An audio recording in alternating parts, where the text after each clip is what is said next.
अच्छा जी, आज का जो हमारा टॉपिक है it is about nested loops. हमने अभी तक तीन किस्म के लूप पढ़ चुके हैं, जिसमें हमने पढ़ा है while loop, do while loop और फॉर लूप। ठीक है।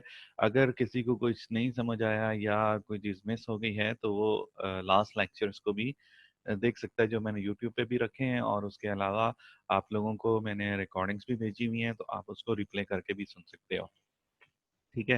तो आज हमने देखना है topic nested loops. Nested loops क्या चीज़ होती हैं?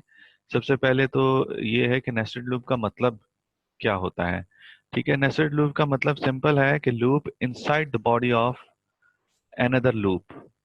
ठीक है। कोई एक लूप हम चला रहे हैं, जैसे फॉर लूप है या वाइल लूप है, और उसके अंदर एक और लूप हम रख दें, उसको हम कहते हैं नेस्टेड लूप। ठीक है। नेस्टेड लूप बिल्कुल ऐसे ही, जैसे अगर आपने चिड़िया का घोंसला देखा हो, तो तिनके जो है एक आउटर साइड होती है, फिर उसके अंदर अंदर अंदर अंदर घुमाते घुमाते घुमाते घुमाते पूरा एक नेस्ट या घोंसला बन जाता है। ठीक है। अब नेस्टिंग जो है, इसी तरह नेस्टिंग भी है। नेस्टिंग आप किस किस लेवल तक हम नेस्टिंग कर सकते हैं, तो इसका सिंपल सा आंसर ये है कि आपकी अपनी ज़रूरत के मुताबिक है, जितने मर्जी आप लूप्स को इनसाइड द लूप आप यूज़ करें। ठीक है। उसको समझाने के लिए हम एक एग्जांपल लेते हैं कि हमारे पास एक प्रोग्राम है जिसमें हमने ये पैटर्न ड्रॉ करना है। ठीक है।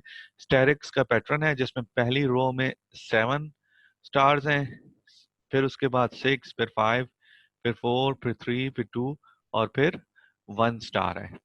ठीक है। हमने इस चीज को प्रिंट करना है, सॉरी, इस चीज को हमने क्या कहते हैं, एक प्रोग्राम लिखना है जो कि ये प्रिंट कर सके। ठीक है। इसके लिए हम सबसे पहले हम क्या करते हैं, हम सबसे पहले एक जो आउटर लूप लेंगे, वो आउटर लूप क्या करेगा, फॉर सॉरी, जो रोज हैं उसको कंट्रोल करेगा। ठीक है। रो नंबर्स को कंट्रोल करने के लिए हम एक आउटर लूप लेते हैं, और फिर एक इनर लूप है। इनर लूप क्या करेगा, जो रोज में हमने स्टेरिक्स को प्रिंट कराना है उसको कंट्रोल करेगा।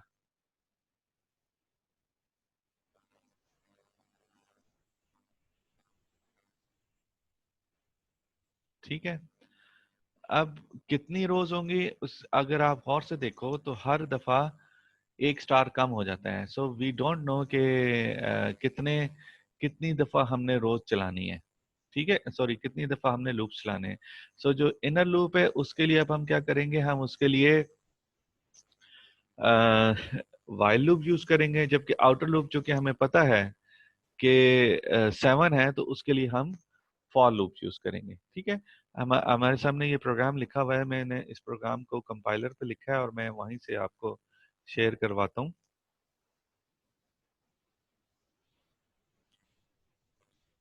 अच्छा जी, ये प्रोग्राम लिखा हुआ है, और सबसे पहले है इंक्लूड, वही 2 लाइनें कंप्लीट। ठीक है। उसके बाद हमने वाइट, मेन वाइट लिख दिया। फिर हमने लिखा इंट इनर।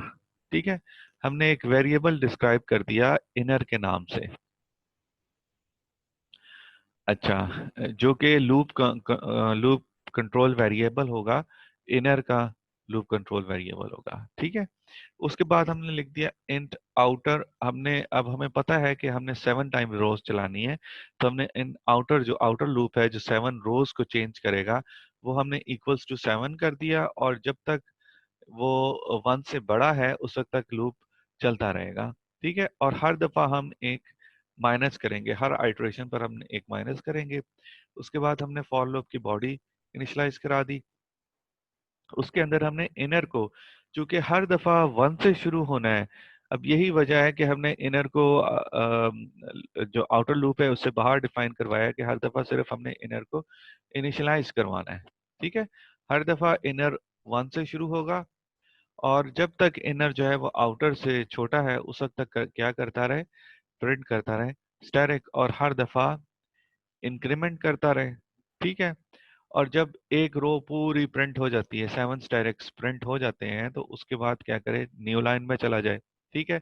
जब न्यू लाइन में जाएगा तो आउटर में एक नंबर कम हो जाएगा। अब आउटर कितना बन गया, 6 बन गया, 6 अभी भी 1 से बड़ा है। फिर दोबारा से इनर को डिफाइन किया। अब इनर जो है जब तक आउटर से छोटा है, इनर 1 है, आउटर 6 है, तो 6 से छोटा है। ठीक है, तो फिर दोबारा से स्टेरिक प्रिंट होगा, फिर इनर में एक प्लस होगा, और जब आउटर इनर और आउटर इक्वल हो इनर जो है वो 7 हो जाएगा और आउटर 6 होगा, तो ये लूप ब्रेक हो जाएगा। उसके बाद फिर न्यू लाइन, और फिर नेक्स्ट टाइम 6 की जगह 5 आ जाएगा। ठीक हो गया। अब मैं इसको रन करता हूँ ताकि आपको क्लियरली समझ आ जाए।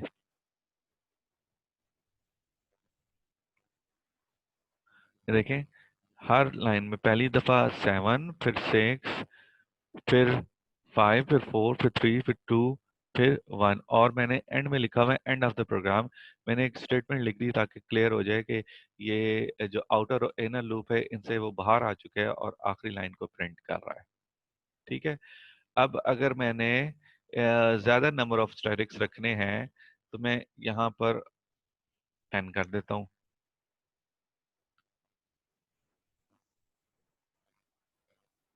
ठीक है, ये देखें, अब नंबर ऑफ पहली रो में 10, फिर 9, फिर 8, और अप टू 1, और फिर एंड ऑफ द प्रोग्राम। ठीक हो गया। अच्छा, ये तो हो गया नेस्टेड लूप।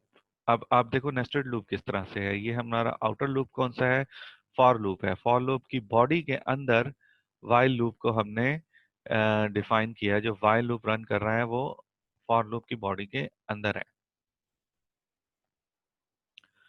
अच्छा, अब ऐसा भी होता है कि हमने एक प्रोग्राम लिखना है जो कि एवरेज मार्क्स स्टूडेंट्स के कैलकुलेट कर रहा है। और वो स्टूडेंट के एवरेज मार्क्स कैसे कैलकुलेट कर रहा है कि वो यूजर से हर दफा यूजर से वो ये बात पूछता है कि जी मार्क्स इंटर करो। ठीक है, यूजर हर दफा मार्क्स इंटर करेगा और फिर वो उन मार्क्स को चेक करता है कि जो मार्क्स हैं वो ग्रेटर देन 0 होना चाहिए, यानी कि नॉन नेगेटिव नंबर होना चाहिए। ठीक है, और फिर वो उसके एवरेज कैलकुलेट करके यूजर को आंसर कर देता है। अब हम उसका प्रोग्राम देखते हैं, प्रोग्राम किस तरह से चल रहा है। इंक्लूड stdioh और conio डॉट ioh लिखा, void main void int sum is equal to 0। हमने पहली बार क्या किया कि सम, क्योंकि एवरेज कैलकुलेट करनी है तो उसके लिए हमें पहले सम करना पड़ता है। तो सम को हमने 0 कर दिया, मार्क्स लिया, टोटल नंबर ऑफ स्टूडेंट्स लिए। टोटल नंबर ऑफ स्टूडेंट्स भी एवरेज का, चूंकि फार्मूला क्या है कि मार्क्स और टोटल नंबर ऑफ मार्क्स होता है। ठीक है। अच्छा, उसके बाद हमने एवरेज कैलकुलेट करनी है। Sorry, marks, total number of marks over total number of students. इससे आपको पता चलेगा कि बच्चे के जो एवरेज नंबर हैं वो कितने हैं। उसके बाद हमने क्या किया, हमने डू वाइल का लूप चलाना है। ठीक है, डू वाइल का लूप हमारे लिए क्यों जरूरी है? क्योंकि हमने ये देखना है, हमने एटलीस्ट एक दफा जरूर लूप चलना चाहिए। ठीक है, जब हमारे पास इस तरह की कंडीशन हो तो हम क्या करते हैं, डू वाइल का लूप यूज करते हैं।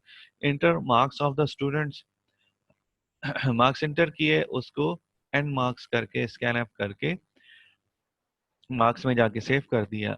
अब अगर मार्क्स ग्रेटर देन 0 है तो हमने क्या किया, टोटल स्टूडेंट में एक प्लस कर दिया और सम में हमने मार्क्स को इंटर कर दिया। ठीक हो गया। जब तक मार्क्स ग्रेटर देन 0 है ये लूप जो है वो बार बार चलता रहेगा। ठीक हो गया। अब अगर student, total number of student greater than 0 है तो हमने एवरेज कैलकुलेट की और हमने बता दिया जी average marks of the class are this. Otherwise अगर टोटल स्टूडेंट लेस देन 0 है तो हमने क्या करना है, हमने कहना है कि एटलीस्ट एक स्टूडेंट के मार्क्स इंटर कर दें। ठीक है। अब इसमें क्या होगा, typical this program demonstrates a typical implementation of sentinel loop. Size of the class does not matter, whatever it is, the average will be calculated in the same way. Here are negative numbers may act as the sentinel value because no student can have negative marks. ठीक है, एक तो बात ये याद रखनी है कि ये सेंटिनल लूप के तौर पर ये इम्प्लीमेंटेशन है सेंटिनल लूप की। ठीक है, जिसमें हमने हर दफा जो है ना वो एक नया, जब भी मतलब यूजर ने एंटर किया उसके बैकग्राउंड में एक वैल्यू कैलकुलेट होकर आ गई। ठीक हो गया। अच्छा, अब हम इस प्रोग्राम को मैं रन करता हूँ और देखते हैं कि ये प्रोग्राम कैसे चल रहा है, क्या करता है।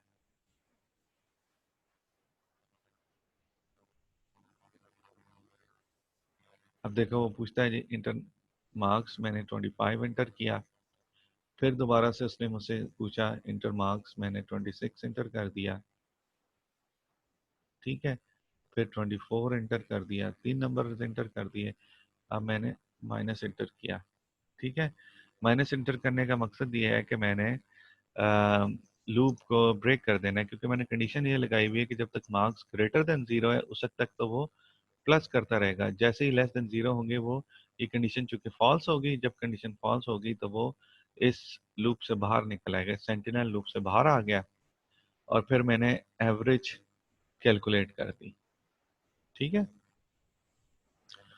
और एवरेज मेरे पास आ गया 25 मार्क्स। ठीक है, 25, 26, 24, अगर ये 3 स्टूडेंट्स हैं, इन तीनों को कैलकुलेट करूं तो मेरे पास जो एवरेज बनती है तीनों की, वो टोटल बनता है 75।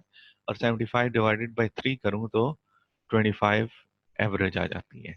ठीक है, उसके बाद जो नेक्स्ट स्टेटमेंट है, it is called go to statement. Go to statement को हम यहीं से ही देख लेते हैं। गो टू स्टेटमेंट का मतलब बिल्कुल सेम यही है कि आपने कोई चंक स्किप करना है, कोई पार्ट स्किप करना है और आपने दूसरे पार्ट पे चले जाना है या वापस चले जाना है। जैसे कि हमने एक वेरिएबल, एक वैल्यू रख दी, एक लेबल लगा दिया पॉजिटिव। अब हमने प्रिंट किया इंटर अ पॉजिटिव नंबर। ठीक है, अगर तो नंबर लेस देन जीरो है, इसका मतलब है कि पॉजिटिव नहीं है, तो दोबारा से वो इस लेबल पे आ जाएगा और फिर दोबारा से वो यही पूछेगा। ठीक है, और अगर पॉजिटिव नंबर है तो हमने क्या किया, स्क्वायर रूट कैलकुलेट कर दिया। ठीक हो गया, यहाँ तक आपका जो है वो गो टू स्टेटमेंट हो गया, और इसके साथ ही आपका ये चैप्टर भी ख़त्म हो गया। ठीक है, इंशाल्लाह कल नेक्स्ट चैप्टर के साथ वीडियो प्रोवाइड करूँगा। Thank you very much.